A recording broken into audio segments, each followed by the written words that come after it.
Problem 221, road trip. Noah was driving from Philadelphia to Cincinnati, a distance of 502 miles.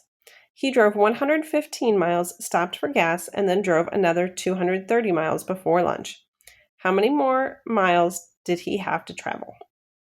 Okay, so you could add the 115 and 230 together and then subtract them from the 502.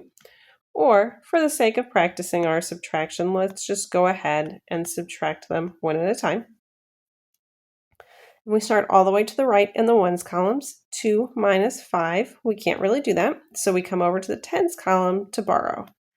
But we can't borrow from a 0, so we have to go over another column, and we're going to turn that 5 into a 4, which makes this a 10. Now we can borrow from it. So our 10 is going to get marked out also and become a 9, so that this can be a 12.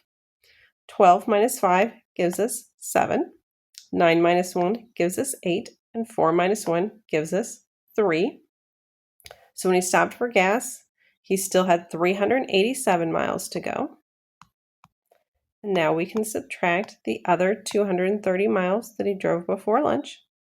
7 minus 0 is 7. 8 minus 3 is 5. 3 minus 2 is 1. So he has 157 miles left to go.